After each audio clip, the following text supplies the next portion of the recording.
Welcome to Suman TV. నేను ఈరోజు నెల్లూరులో ఉన్న అసెల్ చిక్ ఫ్యాక్టరీకి వచ్చాను. మనలో చాలా మంది కొత్తగా బిజినెస్ స్టార్ట్ చేయాలి అనుకుంటారు. ఏ బిజినెస్ కొత్తగా ఇన్నోవేటివ్గా ఉంటే బాగుంటుంది అని మీలో చాలా మంది అనుకుంటున్నారు కదా. బిజినెస్ అనగానే మనకి ఇంత బడ్జెట్ అనుకుంటాము. సో ఈ బిజినెస్ 10,000 ఉంటే చాలండి, స్టార్ట్ చేయవచ్చు. చాలా బెనిఫిట్స్ ఉంటాయి అంటున్నారు. ఎక్కువగా హార్డ్ వర్క్ లేకుండా చాలా అలా వెళ్తూ మంచి బెనిఫిట్స్ బాటలో పడవచ్చు అంటున్నారు. ఎస్, అసెల్ చిక్ ఫ్యాక్టరీలో ఏంటి అంటే 10,000 పెట్టినా మనకు కొన్ని చిక్ పీసెస్ ఇస్తారంటే వాటిని పెంచవచ్చు. ఆ పెంచే విధానం అంతా కూడా బ్రూడింగ్ కానీ వాటి ఫీడ్ కానీ ఎవ్రీథింగ్ కూడా వీరు క్లియర్గా మెన్షన్ చేసి మనకి గైడ్ చేస్తూ ఉంటారు. కాబట్టి హ్యాపీగా ఎలాంటి లాస్ లేకుండా ఈ బిజినెస్లో బెనిఫిట్ పొందవచ్చు అంటున్నారు. మరి ఏంటి అసెల్ చిక్ ఫ్యాక్టరీ, అసలు ఏంటి, ఎప్పుడు ఆ కోడి పిల్లల్ని కొనాలి, ఎవరైనా ఈ బిజినెస్ చేయవచ్చా, ఈ బిజినెస్ చేస్తే ఎంత లాభం, ఎంతవరకు ఉంటుంది, నష్టాలు ఉండవా, ఈ డీటెయిల్స్ అన్ని కూడా తెలియజేయడానికి ప్రస్తుతం మనతో పాటు ఒక సార్ ఉన్నారండి, అసెల్ చిక్ ఫ్యాక్టరీ విజయ్ రెడ్డి గారు. వారితో మాట్లాడి క్లియర్ ఇన్ఫర్మేషన్ తెలుసుకుందాము. మరి ఈ బిజినెస్ ఎవరెవరు స్టార్ట్ చేస్తే ఎంతెంత లాభం, ఎంతలో పొందవచ్చు, ఆ మాటలన్నీ కూడా మాట్లాడేసుకుందాం పదండి.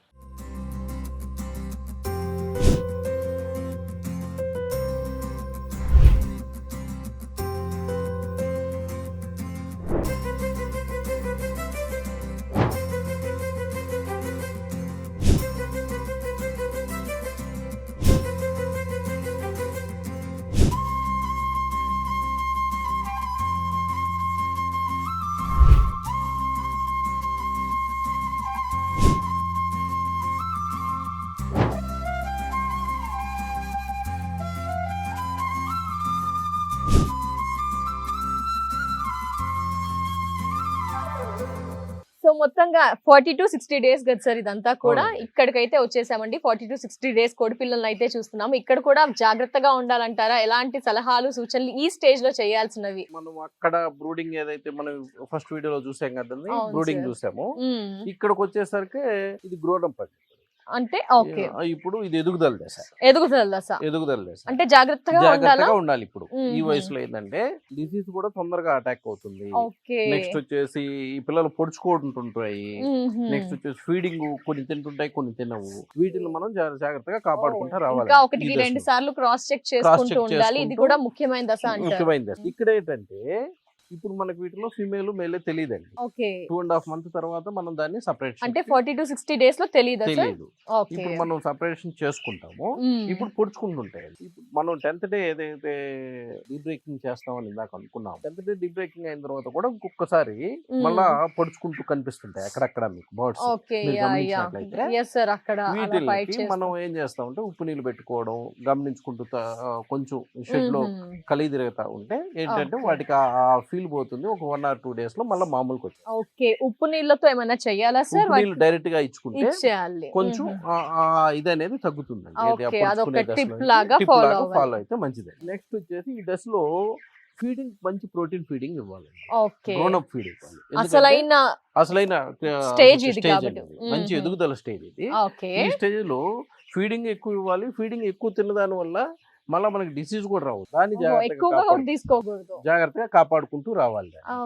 దాన్ని మనం ట్రేస్ చేసుకుంటూ ఎంత ఫీడింగ్ తింటున్నాం, ఎంత ఇస్తుంది, పిల్లలు ఏమన్నా నలతగా ఉన్నాయా, లేకపోతే ఏమన్నా డిసీజ్ ఏమన్నా వచ్చే ఆస్కారం ఏదైనా ఉందా, ఫీడింగ్ ఏమన్నా తక్కువ తింటున్నాయా. ఫీడింగ్ తక్కువ తింటే కూడా ఏదో నష్టమే, ఎక్కువ తిన్నా నష్టమే. కాబట్టి వాటిని మనం కరెక్ట్ గా కనుక్కుంటూ ముందుకెళ్ళాలి. ఈ దశలోకి వచ్చేసరికి మనకి ఏంటంటే మీరు గమనించినట్టయితే ప్రతి పిల్ల మీరు బ్రూడింగ్ లో ఒకటి చిన్న పిల్ల రావచ్చు, ఒకటి పెద్ద పిల్ల రావచ్చు. ఈ స్టేజ్ లో చూడండి అన్ని ప్యారలల్ గా సమంగా ఈక్వల్ గా ఉంటాయి చూడండి. దీంట్లో కనుక మీకు ఏదన్నా అగైన్ మనం బ్రూడింగ్ లో మనం ఎప్పుడైతే చెప్పుకున్నామో చిన్నపిల్లలు ఉంటే పక్కన తీసేసుకొని, దీంట్లో కూడా ఏదన్నా మీకు చిన్నపిల్లగా అనిపిస్తే దాన్ని పక్కన పెట్టుకొని దానికి సపరేట్ ఫీడింగ్ ఇచ్చుకుంటే తొందరగా ఎదిగేదానికి ఆస్కారాలు. కానీ 99% అన్ని కూడా ఈక్వల్ గా అనిపిస్తున్నాయి. సో మీ బ్రూడింగ్ పర్ఫెక్ట్ అని అర్థమైపోతుంది ఇక్కడ. సో మనకి ఏమైనా డౌట్ వస్తే కనుక మనం సార్ చెప్పిన టిప్ ని ఫాలో అవ్వాల్సి ఉంటుంది. సార్ ఇంకా ఏమైనా ఎక్కువగా 3 stages మనం చూస్తున్నాం కదా సార్, ఎక్కువగా డ్యామేజ్ మీకు ఎక్కడ వినిపిస్తూ ఉంటుంది, మీరు లైవ్ గా ఎక్స్పీరియన్స్ చేసింది? డ్యామేజ్ అంతా మనకి బ్రూడింగ్ లోనే. ఈ దశలో అసలు మనకి డ్యామేజ్ కనిపించదు. ఈ దశలో పెద్ద డ్యామేజ్ అనేది ఉండదు. కాకపోతే ఈ డ్రెస్ లో ఒక మనకి కాక్సీ డిసీజ్ వచ్చే ఛాన్సెస్ ఉంటాయి. కాక్సీ డిసీజ్ కాక్సీ దానికి disease. ఏమైనా లేదా సార్ దానికి మెడిసిన్? చిన్న మెడిసిన్ వాడుకుంటే సరిపోతుంది. Okay. బిఫోరే వాడిచ్చేస్తాం మనం రైతుల చేత. ఓకే ఓకే ఆ డిసీజ్ రాకుండా అది రెమెడీ అండి, చిన్నది. ఒక ఓకే. మెడిసిన్ ఒక 3 days వీటన్నిటికి కూడా వాడేస్తే ఎక్స్ట్రా చార్జ్ ఉంటుందా సార్? ఏ లేదండి, అంతా ఇంక్లూడేనా? Including. మనకి నేను extra రైతులకి disease- ఫస్ట్ లో ఇచ్చే రోజే ఓకే. ఇవన్నీ బయట ఇప్పుడు చాలా మంది పిల్లలు ఇస్తామండి అని చెప్తున్నారు. అసలు ఏ బ్రీడ్ ఇస్తున్నారు, ఎలా ఇస్తున్నారు, ఎట్లా చెయ్యాలా, వెయిట్లు ఎంత వస్తున్నాయి, అదే, అసలు అదే. నిల్లాలజ్జు ఉందండి చాలా. ఓకే. ఇప్పుడు నేను ఒకటే రైతు పాటుగా ఆలోచించే వాళ్ళకి నేను ఒకటే చెప్తున్నాను. ఓకే. ఏమని ఎందుకంటే వన్స్ బిజినెస్ స్టార్ట్ చేసిన తర్వాత సార్? మినిమం అయితే మనం ఒక 2-3 years దీంట్లో సర్వైవ్ కాగలగాలి. ఓకే. ఫస్ట్ బ్యాచ్ లాస్ వచ్చింది అనుకోండి, ఇప్పుడు పిల్ల తక్కువ రేటుకి వస్తుంది అనేసి ఎక్కడో మనం తీసుకొని పిల్ల తక్కువకి వస్తుంది, ఒక 2 రూపీస్ 3 రూపీస్ తక్కువ తక్కువ వస్తుంది, వస్తుంది, ఎదగలేదు అనుకోండి పిల్ల, లాస్ కదండి మనకి. లాస్ ఇప్పుడు అవుతుంది. 400 grams ఉంది ఈ ఒక్కో పిల్ల. 400 grams మంత్లీ మనకి 200 grams వచ్చింది అనుకోండి, మనం 200 అమ్ముతాం. అవును. KG least by 200 200. 170 అమ్మాం అనుకోండి. ఓకే. ఇప్పుడు 100 grams మీకు 20 రూపీస్ పడితే 200 200 grams grams మనకి తగ్గిపోయినట్టే కదా. 200 grams అంటే 200 Yeah. grams లైట్ 40 రూపీస్ తగ్గింది. పిల్ల రేటు తగ్గితే ఎంత తగ్గుతుందండి?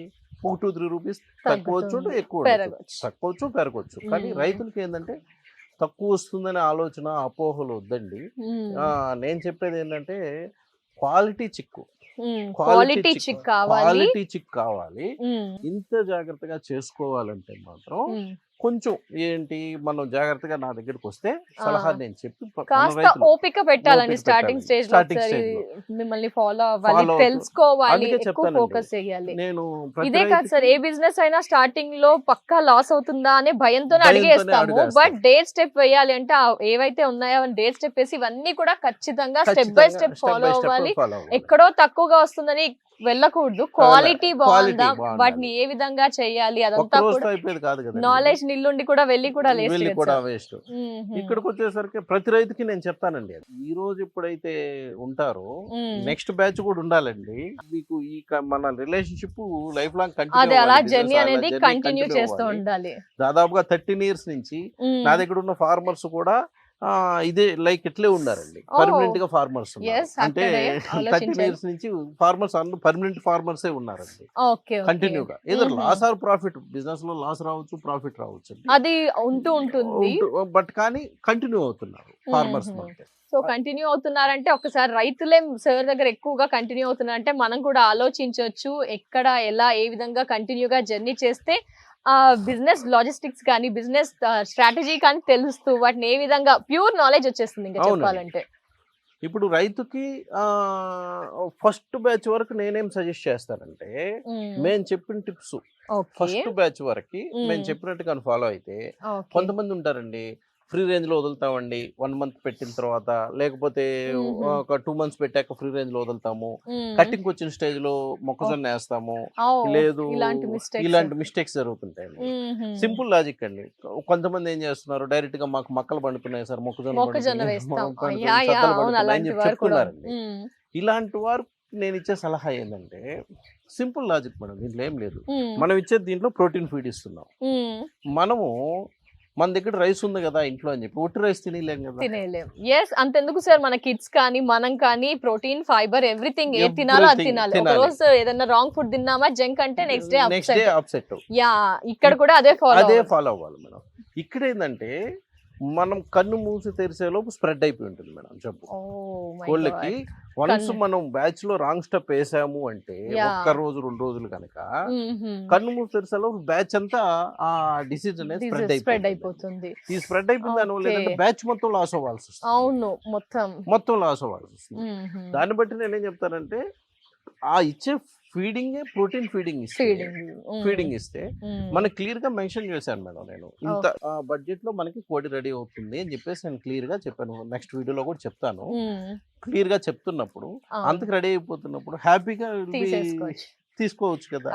అది పిండి కొద్ది రొట్టె అంటాం కదా సార్, అలాగే. కాబట్టి ఆ లాజిక్ కూడా ఆలోచించాల్సిందే అండి డెఫినెట్ గా మీరంతా కూడా.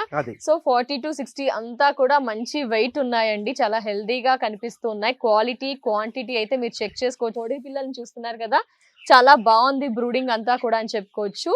డెఫినెట్ గా సార్ ఇంకా ఏమైనా చెప్పాలనుకుంటున్నారా సార్ వ్యూస్ కి ఫైనల్ గా ఈ స్టేజ్ లో ఈ ఇంకా స్టేజ్ ఏమైనా? లోకి వచ్చేసరికి ఇంకొక వ్యాక్సిన్ వేయాల్సి వస్తుంది. 45 Okay. ఫిఫ్త్ డే ఒక వ్యాక్సిన్ వేస్తాము. ఇప్పుడు 3 వ్యాక్సిన్స్ అయిపోయాయండి ఓకే మొత్తం. 3 vaccines. 3 వ్యాక్సిన్స్ ఫుల్లీ కంప్లీటెడ్ అయిపోయింది. ఓకే 45th డే ఒకటి వేస్తాము. అది అయిపోతే ఇంక ఫుల్లీ వ్యాక్సినేటెడ్. ఇంక నో ఇష్యూస్. మళ్ళీ రైతులకి చూసే వాళ్ళకి ఒక ఇబ్బంది అండి, వ్యాక్సిన్స్ అంటే మీరు ఏమైనా స్టెరాయిడ్స్ వేస్తారా? అదే అదే కాదండి, మామూలుగా నాటుకోళ్ళకి మన ఊర్లో ఉన్న నాటుకోళ్ళకి కూడా బేసిక్ గా మనకి తెగులు అనేది ఒకటి వస్తుంది. మనకి తెగులు వచ్చిందంటే అన్ని చచ్చిపోతాయి ఒక్కసారిగా. తెగులు అంటే కోడికి జ్వరం వచ్చినట్టు. ఆ జ్వరం రాకుండా మనం ఎట్లాగైతే వ్యాక్సిన్స్ మన పిల్లలకి వేస్తామో అదే వ్యాక్సిన్స్ అంటే దీంట్లో స్టెరాయిడ్స్ లేదు, యాంటీబయాటిక్స్ లేదు, ఏం లేదు. జస్ట్ మనం ఎలా అయితే మందులు మింగుతామో అలానే వాటికి ఒక జస్ట్ వ్యాక్సిన్, లైవ్ వ్యాక్సిన్ వేస్తాము. దానివల్ల ఏంటంటే వీటికి ఆ తెగులు అనేది రాకుండా దూరంగా ఉంటుందండి. ఇదంతా ఇంక్లూడెడ్ మీ ఇంక్లూడింగ్ నేను చెప్తానండి మొత్తం కూడా ఎలా ఏ వ్యాక్సిన్స్ ఏ టైంలో వాడాలి కస్టమర్స్. నేను ఒక షెడ్యూల్ రెడీ చేస్తున్నాము. ఆ షెడ్యూల్ ప్రకారం కస్టమర్ కి ప్రతి ఒక్కరికి ఆ చార్ట్ పంపిస్తాము. ఆ చార్ట్ ప్రకారం ఫాలో అయిపోతే సరిపోతుంది. Definitely sir, thank you so much sir. ఈ స్టేజ్ లో కూడా ఎలా జాగ్రత్తగా ఉండాలి, ఏం చేయాలి అంతా కూడా సార్ క్లియర్ ఇన్ఫర్మేషన్ ఇచ్చారు కదా. మీలో ఎవరైనా ఇంకా ఇన్ఫర్మేషన్ తెలుసుకోవాలనుకుంటే స్క్రీన్ పై నెంబర్ ఉందండి, అలా ఫాలో అయిపోవచ్చు. Thank you so much sir, valuable information. Thank you.